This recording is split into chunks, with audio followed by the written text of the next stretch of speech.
Hello बच्चों।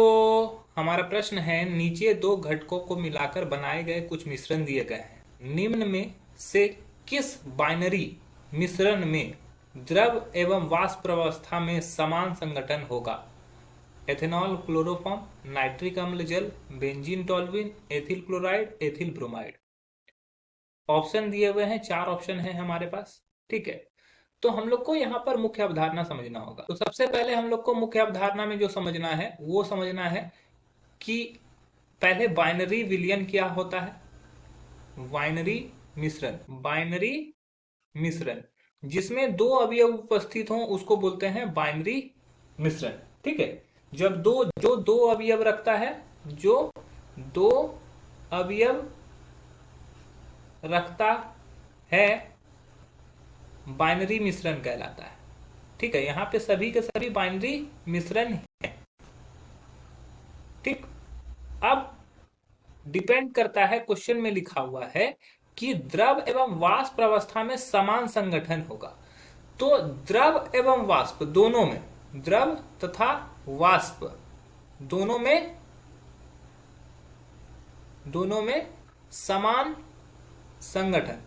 तो समान संगठन कब होता है? जब इसका मतलब हो गया कि द्रव और वाष्प दोनों में क्या होगा, आयतन जो होगा वो कांस्टेंट होगा, आयतन जो होगा वो समान होगा, आयतन में कोई बदलाव नहीं आता है। तो हम आदर्श विलयन के बारे में जानते हैं।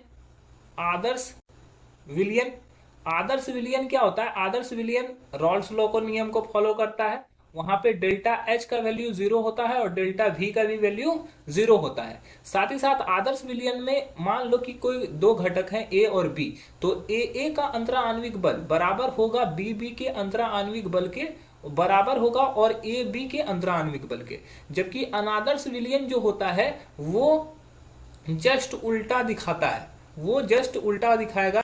यहां पर ए का जो अंतराण्विक बल होगा या बी का अंतराण्विक बल होगा, या तो ए बी के अंतराण्विक बल से अधिक होगा या फिर कम होगा।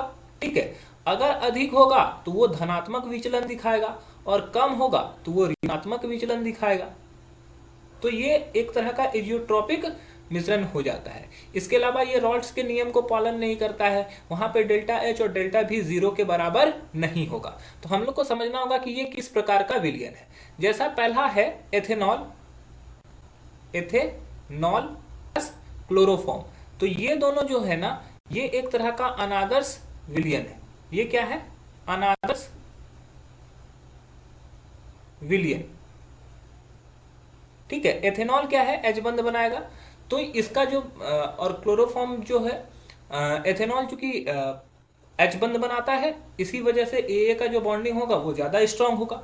नाइट्रिक अम्ल तथा जल, नाइट्रिक अम्ल और जल भी क्या है? एक तरह का अनादर्श विलयन है। ठीक है, यहां पर जल क्या है कि ये एच बंध बनाता है, इसी वजह से मान लो ये अगर जल को बी मानते हैं तो बी का बॉन्डिंग जो होगा वो ज्यादा स्ट्रांग दिखाएगा। तीसरा अगर हम लोग बात करें, नाइट्रिक अम्ल भी एच बंध बनाता है, तो ये अगर ए मानते हैं तो ए का बंध मजबूत होगा। तो यहां पर इस तरह से ए और बी का बंध मजबूत होता है ए बी से, तो ये धनात्मक विचलन दिखाने लगेगा। तो ये भी अनादर्श विलयन है।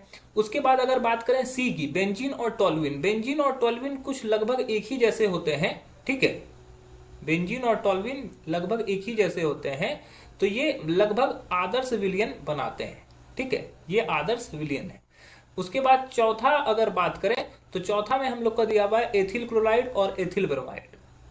C2H5 यहाँ पे क्लोरीन है और C2H5 यहाँ पर ब्रोमीन है। तो ये भी एक तरह के होते हैं जो कि आदर्श विलयन बनाते हैं।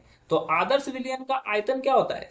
फिक्स होता है, क्योंकि हम लोग को बताना है द्रव एवं वाष्प अवस्था में समान संगठन हो। तो आदर्श विलयन का द्रव और वाष्प अवस्था में समान संगठन होगा। तो हमारा जो सही उत्तर हो जाना चाहिए वो हो जाना चाहिए ऑप्शन 3 एंड ऑप्शन 4। ये ऑप्शन जहां पर होगा वही उत्तर हमारा सही होगा। तो पहला में 1 2 1 3 दिया हुआ है तो गलत हो जाएगा, 1 2 3 ये भी गलत हो जाएगा, 1 और 2 ये अनादर्श विलयन है तो ये गलत हो जाएगा। ऑप्शन डी में दिया हुआ है 3 एंड 4, तो ये हमारा ऑप्शन डी जो होगा वो सही हो जाएगा। आशा है कि आपको समझ में आया होगा। धन्यवाद।